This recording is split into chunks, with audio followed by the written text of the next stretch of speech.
नमस्कार साथियों, आप सभी का अपने ही चैनल विजय धनुष में स्वागत एवं अभिनंदन है। इसके जस्ट पहले कुछ दिनों से क्लास नहीं चल रही थी, उसके लिए हम क्षमा प्रार्थी हैं। कुछ हेल्थ इशू की वजह से क्लासेज नहीं आ रहे थे। ठीक, अब क्लासेज कंटिन्यू हो सकता है चलेंगे। ठीक, चलिए आज इस क्वेश्चन के बारे में बात करते हैं। आज हम लोग पढ़ेंगे पोलर कोऑर्डिनेट, और पोलर कोऑर्डिनेट में जितने भी हमारे क्या थे टॉपिक्स थे वो सारे कवर हो चुके थे, जितने भी डेरिवेशन के दृष्टिकोण से थे। आज हम लोगों का क्या चलेगा, क्वेश्चन चलेंगे। जितने भी क्वेश्चन इंपॉर्टेंट क्वेश्चन है वो सारे क्वेश्चन करा दिए जाएंगे। तो सबसे पहले क्वेश्चन को पढ़ते हैं कि क्वेश्चन कह रहा है, उसके बारे में जान लेते हैं, फिर इसको हम सॉल्व करना स्टार्ट करते हैं। सबसे पहले इस क्वेश्चन को समझना है। कह रहा है कि अ सर्किल ऑफ गिवन रेडियस, यानी आपको क्या गिवन है, एक सर्किल गिवन है, इसका कुछ ना कुछ रेडियस होगा। क्लियर, हम मान ले रहे हैं इसकी रेडियस ए हो, बी हो, या कुछ भी मान लीजिए। अगर मान ले रहे हैं इसकी रेडियस ए है तो हमें क्या गिवन है, एक सर्किल गिवन है। ठीक, passing through the focus of a given conic, और साथ में आपको क्या गिवन है, एक कोनिक गिवन है जिसका फोकस क्या है, यस है। और कह रहा है कि सवाल में कि जो हमारा सर्किल है इस कोनिक से पास कर रहा है। क्या कह रहा है कि जो हमारा सर्किल है इस कोनिक के से पास कर रहा है। पहला कंडीशन क्या कहा कि जो हमारा क्या है, सर्किल है वो गिवन रेडियस का है, तो कुछ रेडियस होगा जिसको हम कह दे रहे हैं ए। ठीक, और साथ साथ में जो हमारा सर्किल है वो कहाँ से पास कर रहा है, किसी गिवन कोनिक के फोकस से पास कर रहा है। क्लियर, यानी अगर हम कोनिक के फोकस को क्या माने, पोल माने, और उसके एक्सिस को इनिशियल लाइन माने, तो ध्यानपूर्वक देखिए कि जो हमारा सर्किल है तो फोकस कहाँ लाई कर रहा है, सर्किल पे लाई कर रहा है। जब हमारा क्या करता है, फोकस सर्किल पे लाई करता है, उस केस में सर्किल का इक्वेशन क्या होता है, यह जरूरी नहीं है कि जो ये हमारा क्या है एक्सिस है कोनिक का, वो कहाँ से पास करे, सर्किल के सेंटर से पास करे। ठीक, तो ध्यान रखिए। मान लीजिए हमारा एक कोनिक हो गया और ये हमारा क्या हो गया, एक्सिस हो गया, सॉरी एक्सिस ऑफ कोनिक, यही सबसे ज़्यादा मिस्टेक करते हैं। और एक सर्किल ऐसा बनाइए कि फोकस से पास करे, बट इसके जो हमारा सेंटर हो इससे ना पास करे। तो सबसे पहले हम लोग सर्किल बनाते हैं, फिर कोनिक बनाएंगे तो वैसा बन पाएगा। लेकिन पहले कोनिक बना लेंगे और फिर सर्किल बनाएंगे तो वैसा डायग्राम नहीं बना पाएंगे। ठीक, तो इस बात का ध्यान रखिएगा। तो सवाल को पहले समझ लेते हैं, फिर करना स्टार्ट करते हैं हम लोग। ठीक है तो हम एक क्या बनाते हैं, सर्किल। एक सर्किल इस तरीके से बना रहे हैं। ये मान ले रहे हैं सर्किल का हमारा क्या है, सेंटर है। ये हमारा क्या है, सर्किल का सेंटर, क्या है, सर्किल का सेंटर है। और हमें कोनिक बनाना है। अब तो कोनिक की बात करेंगे हम लोग, कोनिक की थोड़ी सी कोनिक भी बनाना है हम लोगों को। तो कोनिक बनाते हैं यहाँ से। कोनिक इस तरीके से बना लीजिए। मान लीजिए इसका जो फोकस, कोनिक का जो फोकस हो, वहाँ से क्या करना चाहिए, साइकिल पार करना है। तो मान ले रहे हैं हम क्या है, कोनिक हमारा कहीं, कोनिक का जो फोकस है यहाँ कहीं है। क्लियर, और हमारा कोनिक किस तरीके से सिमेट्रिक भी होना चाहिए। तो मान लीजिए कोनिक हमारा कुछ इस तरीके से पास कर रहा है। ऐसा क्यों बनाया है हमने, चार जगह पे इंटरसेक्ट क्यों किया गया है, क्योंकि अभी आगे क्वेश्चन में कहा गया है। ठीक, ये ध्यान रखिएगा। आगे क्वेश्चन में क्या कहा गया है कि conic intersect its in A B C and D, और साथ में जो हमारा सर्किल है कोनिक को 4 पॉइंट पे इंटरसेक्ट करता है। ए पॉइंट पे, B point and C and D point पे अगर रहा है, इंटरसेक्ट कर रहा है। तब हमें दिखाना है कि so that S A, S B, S C and S D क्या होना चाहिए, इन सभी का मल्टीप्लिकेशन जो होना चाहिए वो एक कांस्टेंट के बराबर हो। यानी कि वेरिएबल जो भी इसकी वैल्यू है, S A into S B into S D की जो वैल्यू है वो क्या आना चाहिए, उसमें आर और थीटा नहीं आना चाहिए। वेरिएबल कहने का मतलब यहाँ वेरिएबल कौन होंगे, आर और थीटा ही होंगे। तो जो भी पॉइंट रहेगा उसमें आर और थीटा नहीं आना चाहिए। क्लियर, ध्यानपूर्वक समझिए। अब ध्यानपूर्वक समझिए यहाँ पे कि जब भी हम लोग कोनिक पढ़ते थे और हमारा यस क्या होता था, फोकस होता है, और साथ में इसको हम क्या कहते थे, पोल कहते थे। तो कोनिक पे कोई भी पॉइंट ले लें, मान लीजिए पॉइंट हमने क्या लिया, पी लिया, तो इसका कोऑर्डिनेट जो होता था, इसका कोऑर्डिनेट क्या लिखते थे, एक जो लाइन खींचे हैं और जो इनिशियल लाइन से जितनी एक्सिस बनाती थी, एंगल बनाती थी थीटा, अगर इसको हम आर कहते थे तो डिस्टेंस किसके बराबर, आर किसके बराबर है, एस पी, यानी इसका रेडियस वेक्टर कितना होगा, एस पी, और वेक्टोरियल एंगल थीटा। क्लियर, तो ध्यान रखिए। अगर इसी बात की, यही बात किया जाए यहाँ पे, ध्यानपूर्वक समझिए कि पॉइंट ए का, तो ये हमारा क्या है, यस है, फोकस है कोनिक का। तो पॉइंट ए का क्या होगा, पॉइंट ए कितना होगा, इसका जो रेडियस वेक्टर होगा कितना होगा, एस ए होगा, यही एस ए होगा। और थीटा हमें नहीं पता तो हम थीटा को नहीं लिख रहे हैं, एस ए होगा। अब बी पॉइंट की बात करेंगे तो ये कितना होगा, एस बी होगा। और इसकी बात करें सी पॉइंट की तो ये कितना होगा, एस सी होगा। और साथ में इसकी बात करें तो ये क्या हो गया, एस डी होगा। क्लियर, इतनी बातें समझ में आ गई। यानी कि जो हमारा एस ए डिस्टेंस है, एस बी डिस्टेंस है, एस सी डिस्टेंस है, एंड एच डी डिस्टेंस है, इन सभी का मल्टीप्लिकेशन क्या होना चाहिए, कांस्टेंट होना चाहिए। क्लियर, क्वेश्चन समझ में आ रहा है सभी को? तो ये हमें दिखाना है। तो क्या करेंगे, इसका मिलेगा कैसे, पहले साथ में ध्यानपूर्वक देखिए, ये तीनों पॉइंट जो है A B C and D जो पॉइंट्स हैं, ये कोनिक पे भी है और साथ साथ सर्किल पे भी है। तो जो सर्किल का इक्वेशन मिलेगा हमें, उसी इक्वेशन में अगर हमारा क्या है, ये एस ए है एस बी है, तो हमारा किस टाइप का कोऑर्डिनेट होता है, आर कामा थीटा, यानी आर और थीटा में हमें इक्वेशन मिलेगा। तो एस ए जो होगा आर की जगह पे हम एस ए भी रख सकते हैं, एस ए का हम जो भी एंगल मिलेगा थीटा कहते रहे हैं, थीटा 1 थीटा 2 जो भी मिलेगा वेरिएबल हम करें एक टाइप का आर कामा थीटा। क्लियर, तो एस ए जो होगा उस इक्वेशन को सेटिस्फाई करेगा। जैसे मान लीजिए हमने सर्किल का इक्वेशन एक लिख दिया केवल किसके टर्म में, आर के टर्म में, आर के टर्म में हमने इक्वेशन लिया है सर्किल का, तो सर्किल का जो भी इक्वेशन होगा उसको क्या करेगा, सेटिस्फाई करेगा, ये पॉइंट इस सेटिस्फाई करेगा ना, क्योंकि जो हमारा ए पॉइंट है जिसका coordinate S A comma theta है, उस इक्वेशन को क्या करेगा, सेटिस्फाई करेगा कि नहीं, पहले बताइए। सेटिस्फाई करेगा, क्योंकि उसके किस पे है, सर्किल पे। तो हमें क्या निकालना है, आर की ही वैल्यू निकालनी है कि आर की 4 वैल्यू, यानी हमें एक 4th पावर में एक इक्वेशन हमें सर्किल की मिलेगी। और इसका जो रूट होगा इस इक्वेशन का, सर्किल की इक्वेशन का, वही क्या बताएगा हमें, एस ए की वैल्यू बताएगी, एस बी की, एस सी की एंड एस डी की। यानी यहाँ पर S A into S B and S C and S D क्या हैं, रूट्स हैं किसके, इक्वेशन ऑफ सर्किल।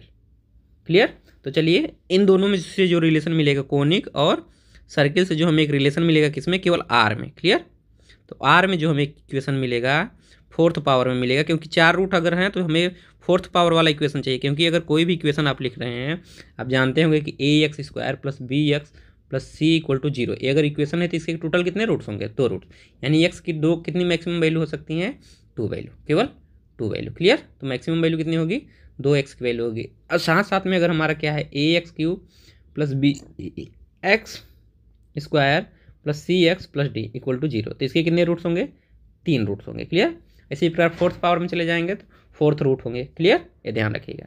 तो इतनी बातें सबको समझ में आ गई ना, क्वेश्चन क्या कर रहा है। चलिए, क्योंकि यही चीज़ समझने में थोड़ा टाइम लगता है, तो इसको हमने पहले समझा दिया। अब इसका सोल्यूशन करना स्टार्ट कर देते हैं। अब इसको हम मिटा रहे हैं। अगर कहीं भी डाउट होगी तो आप लोग पूछ लीजिएगा, ठीक। चलिए लिखना स्टार्ट करें। तो सबसे पहले लिखते हैं, तो लिखेंगे सोल्यूशन। सोल्यूशन लिखना स्टार्ट करिए। चलिए, सोल्यूशन, क्वेश्चन इंपॉर्टेंट है, ध्यानपूर्वक इसको करिएगा। तो सॉल्यूशन में सबसे पहले हमें क्या गिवन है, एक सर्किल गिवन है और साथ में कोनिक गिवन है। तो मान लेते हैं इक्वेशन ऑफ कोनिक बी, या ऐसे करके मान लीजिए यहाँ पे, let equation of conic be, let equation of conic be क्या है हमारा, L upon R equal to 1 plus E cos theta. देखिए, जब भी अगर आपको कोनिक का इक्वेशन सवाल में नहीं दिया है तो हमेशा इसी कोनिक को मानेंगे। आप ये भी मान सकते हैं L upon R equal to 1 plus E cos theta minus alpha. Clear, ये वाले भी आप इक्वेशन मान सकते हैं, लेकिन ये मानेंगे तो आपका जटिल होगा सॉल्व करने में, आएगा आंसर वही। जिनको लग रहा है कि ऐसा अगर मानने से नहीं आएगा तो आप लोग मान सकते हैं। क्लियर, ये ध्यान रखिएगा। और सर्किल का इक्वेशन आप जानते हैं, अगर फोकस से पास करें हमारा सर्किल तो उसका इक्वेशन क्या होता है, R equal to 2a cos theta minus alpha, जहाँ अल्फा क्या है, सेंटर द्वारा इनिशियल लाइन से बनाया गया क्या है, एंगल है। ठीक, तो ये ध्यान रखिए, क्योंकि जब हमारा क्या था, ये सर्किल था और हमारा ये सेंटर सी है, और हम फोकस कहाँ लेते थे, सर्किल भी लेते थे, और ये हमारा आधा इनिशियल लाइन, उस केस में हमारा ये आता था। क्लियर, तो इसका जो कोऑर्डिनेट होता है, अगर हम इसको ए मानते थे तो एक ए कामा, और ये जो हमारा थीटा होता था इसको कितना मानते थे, अल्फा, तो ए कामा अल्फा होता था। और साथ में कहीं भी एक पॉइंट ले लेते थे, इस पॉइंट को, इसका रेडियस वेक्टर भी ए होगा साथ में, क्योंकि रेडियस है सेंटर से। तो इस पॉइंट की बात करें, चाहे ये पॉइंट ए है, और इसका कोऑर्डिनेट हम लोग क्या मानते थे, पी आर कामा, यहाँ से एंगल जो होगा, अगर इसको अल्फा माने तो इसको क्या मानते थे, थीटा, इसको कहते थे हम लोग थीटा। क्लियर, जो कि इनिशियल लाइन से एंगल बना रही है। बात समझ में आ रही है सभी को। चलिए, तो ये ध्यान रखिएगा। ठीक, तो हमारा इक्वेशन यही लिखेंगे अभी। क्लियर, ये ध्यान रखिएगा। तो जैसे यहाँ पर हमने अल्फ़ा लिया है इसके लिए, तो यहाँ पर बीटा ले लीजिएगा, ठीक। ये ध्यान रखिएगा, अगर आप जैसे ये वाला कंडीशन लेके चल रहे हैं कि थीटा माइनस बीटा की जो हमारा एक्सिस है कोनिक का वो किसी न किसी एंगल पे इंक्लाइंड है, तो आप उसको भी लेके करेंगे तो आंसर आपका सेम ही आएगा, ठीक। तो ध्यान रखिएगा, तो जो आपकी स्वेच्छा हो आप उस स्वेच्छा से कर सकते हैं, आंसर में कोई बदलाव नहीं होगा। क्लियर।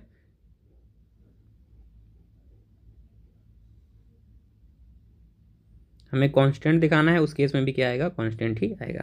तो इस कोनिक को हम लेके चल रहे हैं। Clear.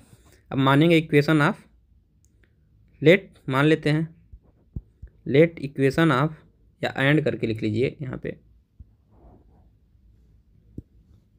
And equation of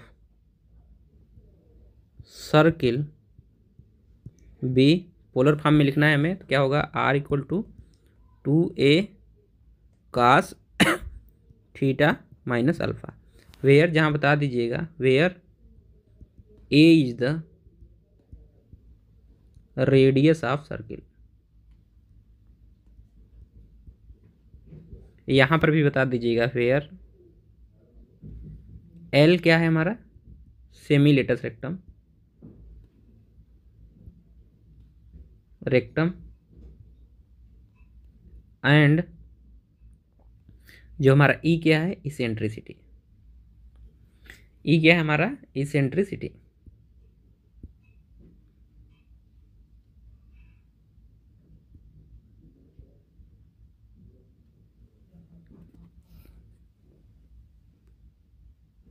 clear. ये ध्यान रखिएगा, इतनी बातें समझ में आ गई सभी को।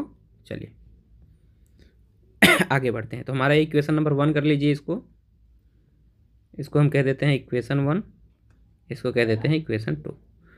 तो नाउ यहाँ से क्या करेंगे, हमें क्या करना है, देखिए हमें यस ए पता है, यस बी पता है, यस सी पता है, एंड यस डी पता है। लेकिन इसके जो भी ए पॉइंट होगा, ए पॉइंट का एक कोऑर्डिनेट था यस का, कुछ एंगल बनाएगा ए पॉइंट्स, लेकिन हमें एंगल के बारे में नहीं पता है। तो जो हमारा थीटा है उसको हमको क्या करना है, हटाना है थीटा, यानी पूरा भी इक्वेशन हमें किस में कन्वर्ट कर लेना है, केवल आर में। अल्फा हमारा कांस्टेंट ही रहेगा क्योंकि सेंटर है सर्किल का, सेंटर के सर्किल के सेंटर द्वारा बनाया गया एंगल है, वो तो कितना होगा, वो भी क्या होगा, कांस्टेंट ही होगा। वेरिएबल क्या है हमारा, पॉइंट्स वेरिएबल है ना, तो पॉइंट्स की बात कन्वर्ट करेंगे हम लोग, ठीक। तो यानी हमें क्या करना है, थीटा को यहाँ से हटा लेना है। तो चलिए सॉल्व करते हैं दोनों की सहायता से। तो नाउ फ्रॉम, इसको ओपन कर लीजिए थोड़ा सा, इक्वेशन नंबर 2 को। तो लिखेंगे नाउ फ्रॉम 2, यहाँ से लिखेंगे नाउ फ्रॉम 2 से हम कैसे लिख सकते हैं इसको, R equal to 2a cos theta minus alpha को तोड़ ओपन कर लीजिए, कास ए माइनस बी के, तो यहाँ से हो जाएगा ब्रैकेट में क्या, cos theta into cos alpha और plus sine theta into sine alpha, ये हो जाएगा इक्वेशन। और 2 से मल्टीप्लाई कर लेंगे इसमें, तो हो जाएगा 2 cos theta sine alpha, sorry sine alpha, यहाँ की जगह पे क्या होगा, कास अल्फा ना, इसको कास अल्फा करेंगे हम लोग, यहाँ पे क्या लिखेंगे, कास अल्फा, और यहाँ पे भी लिखेंगे कास अल्फा, और इधर लिखेंगे 2a sign theta into sine alpha. Clear, सबको समझ में आ गया है इतनी बातें। इसको हम लोग कह लेंगे 3। यहाँ तक किसी को समझने में कोई भी दिक्कत हुई होगी तो आप लोग बता सकते हैं। चलिए अब आगे करते हैं, ठीक। तो यहाँ तक सबको समझ में आया इक्वेशन, आगे बढ़ें। तो नाउ फ्रॉम 1, तो किसकी किसकी वैल्यू चाहिए, अगर हमें थीटा को हटाना है तो हमें थीटा हटाना है, यानी कॉस थीटा की वैल्यू डायरेक्ट पुट कर दें और साइन थीटा की डायरेक्ट वैल्यू पुट कर दें, तो थीटा हमारा हट जाएगा और इक्वेशन हमारी किस में कन्वर्ट हो जाएगी, केवल आर में। तो चलिए नाउ फ्रॉम 1, तो फ्रॉम 1 से बात करेंगे तो हमारा क्या होता है, L/R, और हमारा इधर माइनस था, +1 था, तो 1 को हमने इधर ले लिया और साथ में हमारा क्या बचेगा, ई कास थीटा, ऐसा बचेगा। और ई को भी इधर मल्टीप्लाई कर लीजिए, तो 1/E L/R -1, और इधर क्या बचेगा, ई हट जाएगा इधर से क्योंकि ई को हमने इधर कन्वर्ट कर लिया है, तो इधर हमारा बचेगा कॉस थीटा। समझ में आया इतनी बातें। चलिए इसको और थोड़ा सा सॉल्व कर लीजिए, तो यहाँ से हो जाएगा L-R/ER, ऐसा होगा। एलसीएम हमने ले लिया, तो इस तरीके से हमारा कुछ दिखेगा अब कास थीटा की वैल्यू। तो ये हमारी हो गई कास थीटा की वैल्यू। क्लियर। तो अगर एक cos थीटा की वैल्यू है तो sin थीटा की वैल्यू कैसे निकाल सकते हैं? तो लिखेंगे सिंस वी नो दैट, आप लोग जानते हैं कि क्या होता है, sine square theta plus cos square theta बराबर 1। क्लियर? तो यहाँ से sine square theta plus cos square theta बराबर 1 होता है, तो आप लोग यहाँ से लिख सकते हैं क्या कि जो साइन थीटा होगा वो किसके बराबर होगा, √1 माइनस कास स्क्वायर थीटा के। क्लियर? तो यहाँ से कास थीटा की वैल्यू डायरेक्ट हम ये वाली पुट करेंगे। तो यहाँ से कास थीटा की अगर वैल्यू पुट की जाए तो क्या आएगी हमारी, साइन थीटा इक्वल्स √1 माइनस क्या पुट कर रहे हैं, सीधे हम पुट कर रहे हैं इसी वैल्यू को पुट कर दें, l minus r upon e r into, यही है, इसका क्या हो जाएगा होल स्क्वायर। अगर इसका होल स्क्वायर हो गया तो इसको क्या करें, ओपन करिए तो 1 माइनस, इसको लिख सकते हैं यल माइनस आर का होल स्क्वायर, और बट्टे में लिख सकते हैं ई स्क्वायर आर स्क्वायर लिख सकते हैं। और इसी को सॉल्व करें थोड़ा सा, तो इसको सॉल्व करेंगे तो क्या आ जाएगा हमारा, इधर मल्टीप्लाई कर लेंगे तो e square r square minus l minus r का होल स्क्वायर, और बट्टे में क्या होगा हमारा ई स्क्वायर आर स्क्वायर। अब ध्यानपूर्वक देखिए, ई स्क्वायर आर स्क्वायर हमारा है तो इस बाहर आ जाएगा, यानी रूट में केवल क्या बचेगा, e square r square minus l minus r का होल स्क्वायर, और टोटल के बाहर में हमारा हो जाएगा ई इंटू आर। ये हमारा हो गया साइन थीटा की value. Clear? And sine theta and cos theta की वैल्यू हमें मिल गई। तो इक्वेशन नंबर कौन सा था हमारा, यहाँ ध्यानपूर्वक देखिए, इक्वेशन नंबर 3। तो इक्वेशन नंबर 3 में cos theta and sine theta की वैल्यू आप लोग क्या करेंगे, पुट करेंगे। तो नाउ फ्रॉम, इसको बना दीजिए इक्वेशन कुछ और, इसको हम लोग कह देते हैं इक्वेशन 4 एंड इक्वेशन 5, इसको हम लोग कह देते हैं इक्वेशन 5। क्लियर? चलिए, यहाँ तक सभी को समझ में आया होगा। अब लिखेंगे now from 3rd 4th and 5th, तो हमारी वैल्यू क्या हो जाएगी, r equal to 2a, cos theta की वैल्यू क्या आई है, ध्यानपूर्वक देखिए यहाँ पे, कास थीटा की वैल्यू है l minus r e r ना, l minus r upon e r into, यहाँ पर क्या लिखें, कास अल्फा, और प्लस 2a इधर भी रहेगा, और साइन थीटा की वैल्यू आपको यहाँ सामने दिख रही है, तो पुट कर लीजिए यहाँ से e square r square minus l minus r का होल स्क्वायर, यही वैल्यू है। अब टोटल के बट्टे में हमारा क्या है, ई आर है, और साथ में हमारा साइन अल्फा है। क्लियर? किसी को कोई आपत्ति नहीं? चलिए, अब इस इक्वेशन को देख रहे हैं कि पूरा इक्वेशन किस में बदल चेंज हो चुका है, आर में। अब यहाँ पर केवल वेरिएबल हमारा क्या होगा, आर हमारा वेरिएबल है, अल्फा हमारा क्या है यहाँ पर कांस्टेंट है, ध्यान रखिएगा। अल्फा को वेरिएबल मत समझ लीजिएगा, अल्फा क्यों है, क्योंकि सर्किल का जो सेंटर होगा वो क्या होगा। चलिए ध्यानपूर्वक देखिए इसको, यहाँ तक समझ में आया गया। तब यहाँ पर हमारा वेरिएबल क्या है, केवल यहाँ पर हमारा आर ही केवल क्या है, वेरिएबल है। ठीक, ये ध्यान रखिएगा। तो यहाँ पर हमारा आर क्या है, केवल वेरिएबल है, जबकि हमारा अल्फा क्या होगा यहाँ पर, कांस्टेंट होगा, क्योंकि जो हमारा अल्फा है वो सर्किल के सेंटर द्वारा क्या बनाया गया है, इनिशियल लाइन से एंगल बनाया हुआ है, एंगल है। ठीक, ध्यान रखिएगा।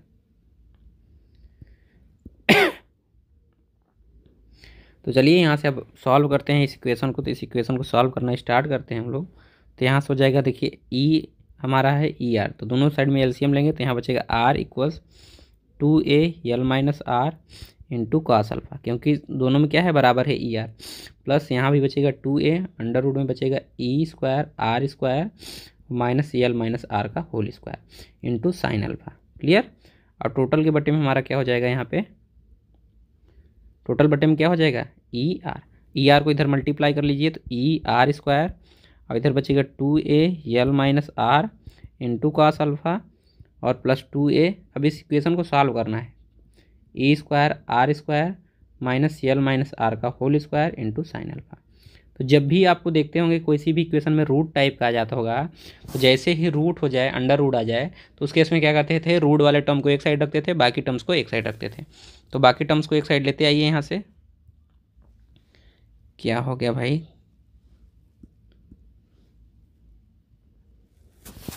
काम क्यों नहीं कर रहे हैं सही से, चलिए देख लेते हैं फिर से इसको क्या हो गया।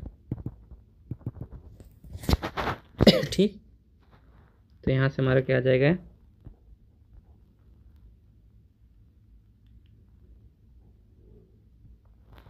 एक मिनट रुकिएगा जरा, तो स्टाइलस काम नहीं कर रहा है सही से,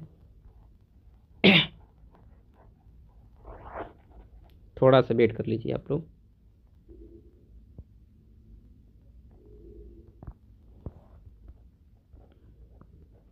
अब काम करना स्टार्ट करके चलिए। तो यहाँ से ध्यानपूर्वक देखिए, तो हमारा यहाँ से क्या हो जाएगा, ये e r square minus 2a L minus are into cos alpha. एक साइड हमने इसको कर लिया और दूसरे को एक साइड, यानी 2a under root e square r square minus l minus r का whole square into sine alpha. इतनी बातें होंगी यहाँ पे।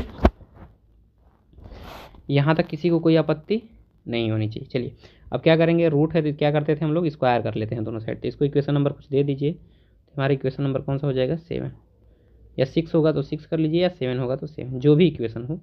तो कौन सा इक्वेशन बनेगा, 6 या 7? ऊपर देख लीजिए 5 तक बना था तो इसको कहेंगे 6। तो नाउ स्क्वायरिंग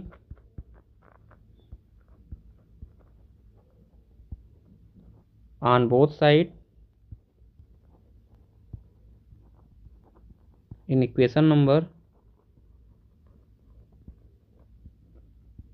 6। इक्वेशन नंबर 6 में जैसे दोनों साइड स्क्वायर करेंगे तो यहाँ बचेगा ई आर का square minus 2a l minus are into cos alpha का होल स्क्वायर। क्लियर। और इधर हमारा बच जाएगा 2 है तो इसको स्क्वायर करेंगे तो इधर क्या होगा, 4। तो मल्टीप्लिकेशन में तो सभी का स्क्वायर होगा, यानी 4 का भी स्क्वायर होगा और a का भी स्क्वायर होगा। और साथ साथ में इधर रूट हटेगा तो ई स्क्वायर आर स्क्वायर, और माइनस में क्या बचेगा हमारा, यल माइनस आर का होल स्क्वायर, और इधर बचेगा साइन स्क्वायर अल्फ़ा। क्लियर, समझ में आ गई सभी को। तो चलिए स्क्वायर करिए। तो यहाँ पे 2 टर्म है, ये वाला टर्म और टोटल ए टर्म है, तो इसको ए मानेंगे, इसको बी मानेंगे। क्लियर। तो यहाँ स्क्वायर करेंगे, a square minus b square का, यानी ई स्क्वायर आर की पावर 4 हो जाएगा, और plus 4a square l minus r का whole square into cos square alpha होगा, और माइनस 2ab, यानी यहाँ पर 2 होगा, ए क्या है हमारा, ई आर स्क्वायर है। क्लियर।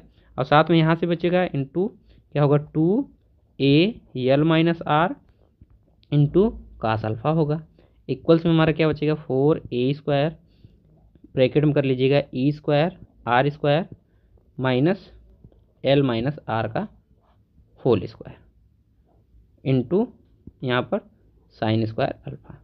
क्लियर। फिर एक टर्म और बढ़ा लीजिए, थोड़ा सा एक टर्म बढ़ा के लिखिए, लेकिन सही तरीके से लिखिए। ठीक।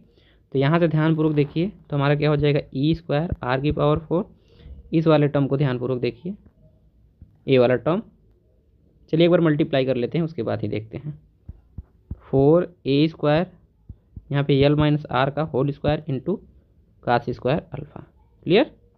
और यहाँ से हमारा हो जाएगा 2 इंटू 2 4, यानी माइनस 4a बचेगा इंटू ई बचेगा, आर स्क्वायर बचेगा, और ब्रैकेट में यल माइनस आर बचेगा इंटू कास अल्फ़ा बचेगा।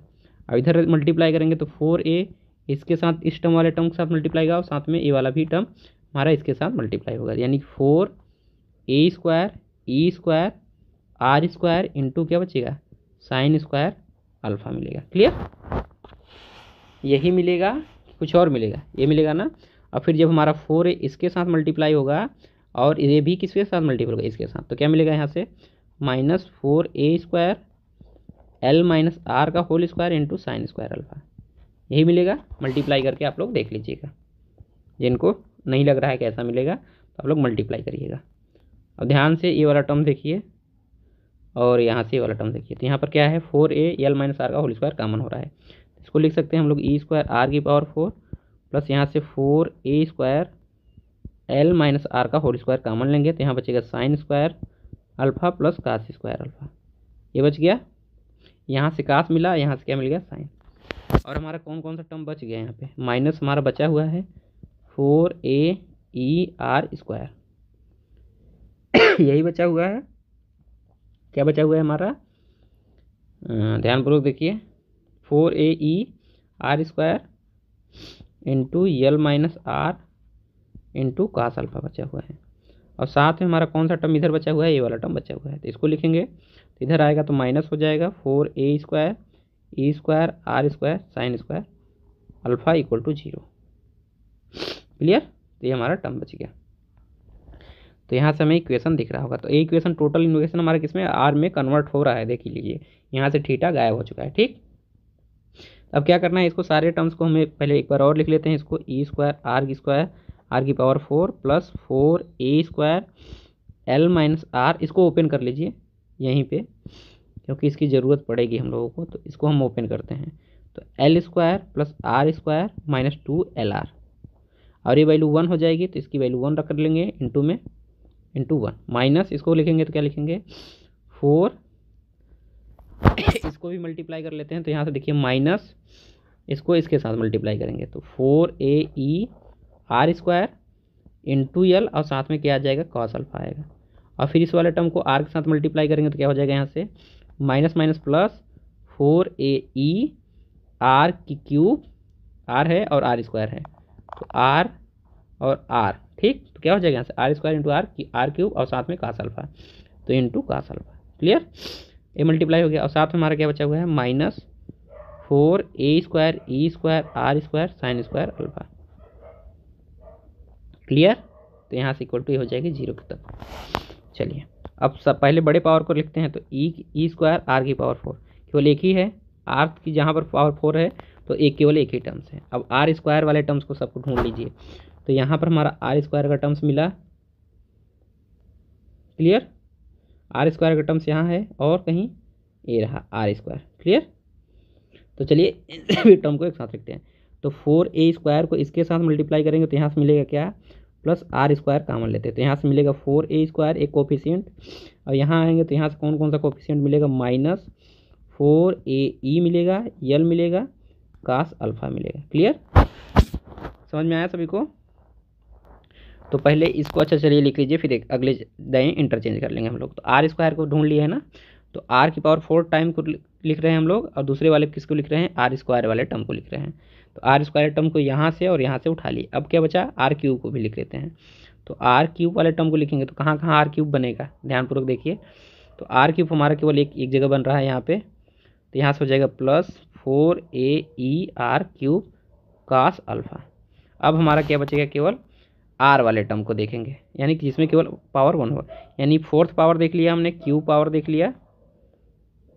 r³ हमारा क्या था यहाँ पे भाई, ये कहाँ से आ गया, इसको हटाइए, क्योंकि फोर्थ r³ लिख रहे थे तो ये लिखे है ना, तो इसी को लिखना है r की पावर 3, तो इसको लिखेंगे r की पावर 3। तो क्या बचा हमारा 4ae कास अल्फा, क्लियर। और साथ में बात करेंगे हमारा सिंगल पावर r की पावर 1 वाले टर्म्स को। तो 4a को इसके साथ मल्टीप्लाई करेंगे, तो r जैसे ही लेंगे तो यहाँ मल्टीप्लाई होगा तो क्या हो जाएगा 8a² इंटू एल, क्योंकि r को हमने बाहर ले लिया है। और कहीं r है, और कहीं भी हमारा r नहीं दिख रहा है, क्लियर। चलिए अब हमारा जो भी जिसमें r नहीं होगा वो वाला कोफिशिएंट, यानी 4a किसके साथ मल्टीपल होगा l² के साथ, यानी 4a² और साथ में क्या होगा हमारा l², क्लियर। तो ये वाला टर्म मिल गया। और कहीं है, और कहीं भी दिख रहा है ऐसा टर्म्स जहाँ पर क्या हो हमारा केवल यल हो, r ना हो, तो ऐसा कोई भी टर्म आपको अब नहीं दिख रहा है। इक्वल टू हमारा क्या हो जाएगा 0 हो जाएगा, क्लियर। समझ में आ गया सभी को। दिक्कत कहीं नहीं है ना किसी को कहीं भी कोई भी दिक्कत या परेशानी हो गई तो बताइएगा। कोई भी टर्म में देख लीजिए, कहीं भी साइन स्क्वायर कास स्क्वायर में कोई छूट तो नहीं रहा है ना, कि बाद में आगे चले तो हम लोगों को क्या हो गड़बड़ी हो, ठीक। सबको बराबर बराबर दिख रही हैं सारी चीज़ें, देख लीजिए ध्यानपूर्वक सारी जगह। चलिए यहाँ पर हमने जब साइन स्क्वायर को मल्टीप्लाई किया था, इसको कैसे मल्टीप्लाई किया था किसमें, तो यहाँ पर हमारा साइन स्क्वायर आया है, तो यहाँ पर साइन स्क्वायर लिखे हैं, जहाँ जहाँ साइन स्क्वायर होगा तो यहाँ पर साइन स्क्वायर अल्फा। चलिए आगे वाले टर्म में देखिए, जहाँ भी साइन लिखे होंगे उसमें साइन स्क्वायर अल्फा है कि नहीं, तो यहाँ साइन स्क्वायर अल्फा है, इसके जस्ट नीचे वाले में साइन स्क्वायर 4। अच्छा यहाँ पर साइन स्क्वायर हो गया एक जगह पे, तो ये वाला टर्म छूट गया है क्या हमारा अगले वाले टर्म में, ध्यानपूर्वक देखिए। तो इसको तो हमने क्या लिखा माइनस, इसको तो लिखा है कास अल्फा, और प्लस इसको क्या लिख दिया हमने 4a² e²। अच्छा इसको r³ लिखा है, फिर साथ में ये वाला टर्म बचा है ना अभी, ठीक ठीक ठीक, तो ये वाला लिखा है हमने। चलिए आर स्क्वायर का जहाँ टर्म लिखा होगा वहाँ पर हमने लिखा होगा इसको साइन स्क्वायर अल्फा को। तो क्या हमने लिखा है आर स्क्वायर वाले में साइन स्क्वायर अल्फा को, तो देखिए ये वाला टर्म हमने मिस कर दिया है अभी। ठीक, तो इस वाले टर्म को हमने नहीं लिखा है आर स्क्वायर वाले टर्म में। तो हमने क्या क्या लिख लिया था, यहाँ से इसके साथ वाला टर्म लिख लिया था और यहाँ वाले टर्म को लिख लिया था, लेकिन ये वाला टर्म हमारा छूट गया है अभी। तो इसको भी इंक्लूड करते हैं पहले। अभी कोई भी टर्म छूटेगा तो आंसर सही नहीं आएगा। ठीक, तो इसको भी इंक्लूड करते हैं, अगले वाले टर्म में फिर इंक्लूड कर लेंगे, या फिर से यहीं पे इंक्लूड करते हैं। तो इसको 1 मिनट थोड़ा सा रुक जाइए आप लोग, कुछ करना नहीं है, यहीं पर हम इंक्लूड कर दे रहे हैं इसको, अभी रुक जाइए। क्लियर, तो जो टर्म छूटा है उसको लिख लेते हैं पहले। तो यहाँ पर क्या बचेगा, माइनस हमारा क्या है 4a square e square sine square alpha. Clear, तो ये हमारा आर स्क्वायर वाला टर्म भी इसमें आ गया। क्लियर, यहाँ वाला टर्म, ये वाला टर्म एक, दूसरा हमारा ए इसको और इस वाले टर्म को मिला के, और साथ में अगला टर्म हमारा ए था। ये 3 टर्म थे ना, तो 3 टर्म आने चाहिए, तो 1 टर्म 2 टर्म और तीसरा टर्म आ गया। और इसको जो हमने नीचे किया है इसको हम लोग ऊपर कर लेते हैं।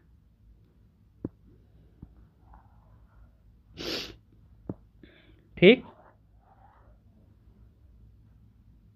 तो इसको प्लस करके उसके आगे ही क्यूब वाले टर्म को इसको लिखेंगे। क्लियर, तो उसके आगे प्लस करके इसको लिखेंगे और सारी चीज़ें इक्वल में क्या कर लेंगे, 0 कर लेंगे। तो इक्वल टू क्या हो जाएगा हमारा यहाँ पे 0 हो जाएगा। मल्टीप्लाई करते टाइम देखिए कोई कांस्टेंट तो नहीं छूट गया है, 2 4 6 इस तरीके से कि आप मल्टीप्लाई कर रहे हैं 8 होना चाहिए, तो उसकी जगह पे आपने 4 कर दिया है। तो जैसे 4 को हमने इसके साथ मल्टीप्लाई किया तो यहाँ पर 2 जो था इसके साथ होकर चेंज होगा, किसमें कन्वर्ट हो जाएगा 8 में, यानी 4 × 2 8 होना चाहिए, तो 8 आया है। क्लियर, ठीक है, चलिए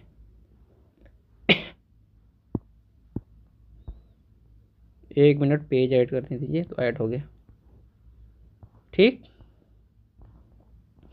यहाँ तक सबको समझ में आ गया ना। चलिए ध्यानपूर्वक देखिए इसको।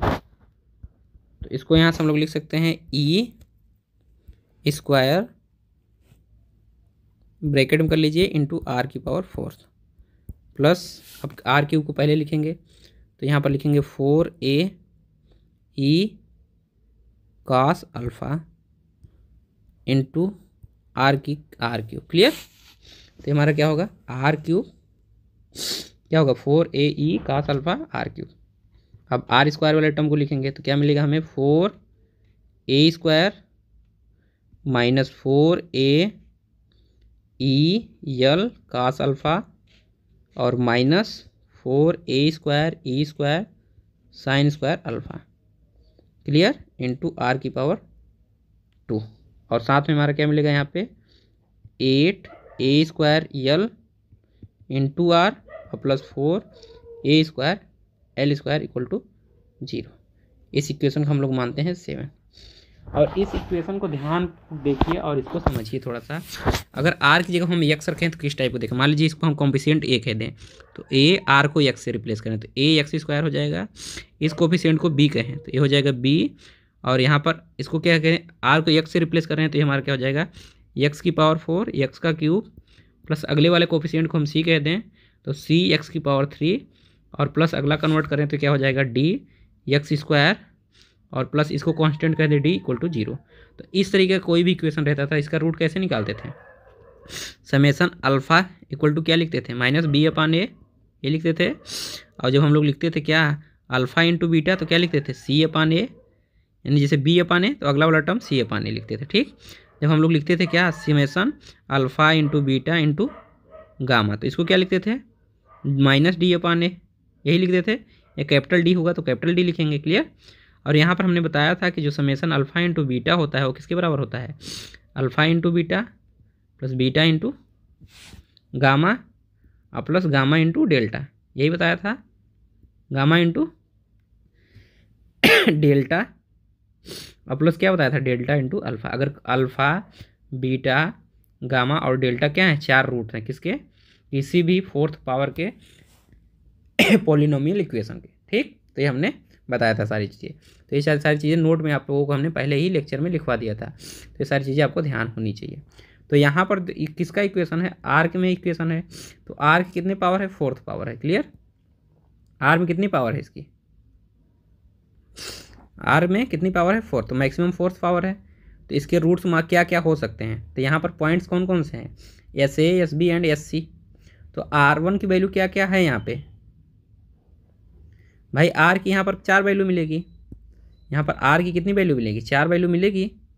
क्लियर। तो हम जान रहे हैं कि SA, SB, SC और SD ये क्या ही होंगे, इस इक्वेशन के रूट्स होंगे, क्योंकि इस इक्वेशन को सेटिस्फाई करेंगे तो R इक्वल टू हम रख सकते हैं ना SA, R इक्वल टू हम क्या रख सकते हैं, SB रख सकते हैं, R इक्वल टू क्या मिल सकते हैं, SC भी होगा, और R इक्वल टू क्या होगा, SD। ये सारे सारे वैल्यू हैं R के, यही तो वैल्यू रख सकते हैं भाई।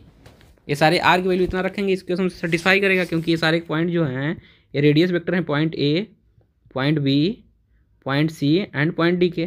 तो सेटिस्फाई करेगा इक्वेशन, क्योंकि ये क्या है, इसी कोनिक एंड सर्किल के इक्वेशन पे क्या कर रहा है, लाई कर रहा है। तो उस इक्वेशन को भी सेटिस्फाई करेगा, उनसे जो रिलेशन बना है। क्लियर, ये ध्यान रखिएगा। तो यहाँ पर ये क्या होंगे, रूट्स होंगे। तो यहाँ पर 4 रूट्स आपको कौन कौन से मिल गए बताइए, जल्दी बताइए भाई, इतना सोच रहे हैं। तो यहाँ से लिखेंगे इक्वेशन नंबर, इसको बना लीजिए 7। तो यहाँ से लिखेंगे नाउ, लिखेंगे गिवन दैट, यहाँ लिखना पड़ेगा, हम सभी को लिखना पड़ेगा यहाँ पे कि गिवन दैट, क्या लिखना पड़ेगा कि given that circle cuts, circle क्या कर रही है, कट कर रही है, इंटरसेक्ट कर रही है। Circle cuts the conic at point कौन कौन से पॉइंट पे, A, B, C and D। Clear. तो एंड करके लिख लीजिए अगला टर्म, एंड कहाँ पर कट कर रही है, D पे, एंड D। देयरफॉर, इसीलिए देयरफॉर कि जो हमारा SA होगा, SB होगा और SC होगा एंड SD होगा, आर रूट्स ऑफ, रूट्स माने मूल। क्लियर, हिंदी में बोले तो मूल, रूट्स ऑफ इक्वेशन नंबर 7। तो इक्वेशन नंबर 7 के क्या होंगे, सारे के सारे रूट्स होंगे। तो अगर हमारे 4 रूट्स हैं, SA, SB, SC and SD, तो इन सभी का जो मल्टीप्लिकेशन होगा, देन इन सभी का जो मल्टीप्लिकेशन यानी चारों रूट के मल्टीप्लिकेशन किसके बराबर होगा, अगर हम निकालें SA into SB into SD into SC into SD ना, यहाँ पर C लिखेंगे इंटू SD, यानी SA into SB into SC into SD की बात करें तो ये किसके बराबर आएंगे। तो आप जानते हैं जब हम लोग क्या निकालते थे, alpha into beta into gamma into delta equal to जब निकालते तो किसके बराबर था, alpha into beta into gamma into delta के ही बराबर आता था। और ये वैल्यू किसके बराबर होती थी, लास्ट में जो कोफिशिएंट था उसके। तो लास्ट का कोफिशिएंट क्या था हमारा, ई था, और ई अपन हमारा क्या होता था, ए होता था, यही होता था। तो यहाँ पर ई इक्वल टू क्या है, जिसमें आर का कोई भी कोफिशिएंट ना हो। अगर इसको रिप्लेस करते तो क्या होता है, ए x square plus B x square plus C, sorry यहाँ क्यूब, यहाँ स्क्वायर प्लस यहाँ पर D X plus E equal to 0। तो यहाँ पर ई इक्वल टू क्या है, लास्ट वाला ई हमारा ये वाला टर्म होगा ना, जिसमें किसके आर का कोई भी कोफिशिएंट ना हो। तो एक्स में था तो ऐसा हो गया, लेकिन आर में है तो एक्स आर की जगह पे है तो आर में हम लोग लिखेंगे, ठीक इसको। तो चलिए बताइए क्या मिलेगा हम लोगों को यहाँ से, फटाक से बताइए, वैल्यू पुट करना है और देखना है यहाँ से। तो इसको नहीं लिखना है, ये तो हम समझाने के लिए आप लोगों को लिख रहे हैं, ठीक। तो यहाँ से जो वैल्यू आएगी, ये सारी वैल्यू हटाइए, तो यहाँ से जो हम लोगों की वैल्यू आ जाएगी वो क्या आ जाएगी, तो यहाँ से जो वैल्यू हम लोगों को निकल के आएगी वो क्या आ जाएगी, लास्ट वाला टर्म क्या बचा है, 4a स्क्वायर एल स्क्वायर, यही है। और साथ में ए का यानी कि आर्थ के पावर 4 का कोफिशिएंट क्या है, ए मतलब ई स्क्वायर, ई स्क्वायर हमारा क्या हो जाएगा, यहाँ पर वैल्यू हो जाएगी, ये हो गया ई स्क्वायर। काम कर जा भाई, ई स्क्वायर। क्लियर। तो हमारा क्या हो गया, 4a square L square upon E square. तो आप देख रहे हैं यहाँ पर ए स्क्वायर जो है वो क्या है, ये हमारा सर्किल का रेडियस, एल हमारा लेटेस्ट रेक्टम था, और ये इसेंट्रिसिटी। तो तीनों की तीनों वैल्यू क्या है, कांस्टेंट है। तो इन सभी का मल्टीप्लिकेशन भी क्या होगा, कांस्टेंट होगा। तो यहाँ से लिखेंगे कि SA into SB into SC into SD equal to constant.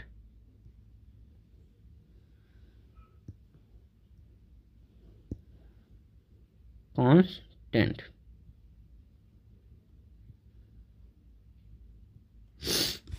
क्यों ऐसा कांस्टेंट हो रहा है? As a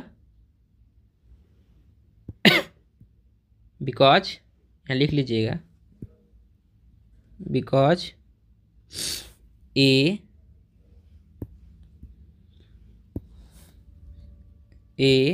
B, sorry B की जगह पे क्या है हमारा यहाँ पे,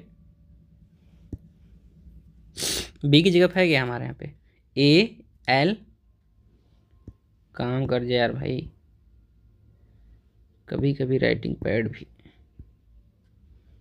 वेट कर लीजिए थोड़ा सा। तो बिकॉज ए जो है हमारा यल है और हमारा क्या है ई जो है आर कांस्टेंट, लिख लीजिएगा, बोल दे रहे हैं आर कांस्टेंट, ये तीनों क्या है कांस्टेंट है, इस वजह से हमारा क्या है ये क्या है कांस्टेंट है, हेंस प्रूव्ड लिख लीजिएगा, हेंस प्रूव्ड। क्लियर? तो ये हमारा यहाँ पर लेक्चर समाप्त होता है। तो आज इस लेक्चर में आप लोगों ने देखा कि ये सवाल किस तरीके से हुआ, इसको रिवाइज जरूर करिएगा। चलिए आज के लिए इतना ही रखते हैं, बाकी वीडियो देखने के लिए आप सभी का बहुत बहुत धन्यवाद। जिनको नहीं समझ में आया होगा इस कॉन्टैक्ट नंबर पे पता कर लीजिएगा, 88 080 23 920। टेलीग्राम से जुड़ जाइए जो लोग नहीं जुड़े हैं, ठीक है।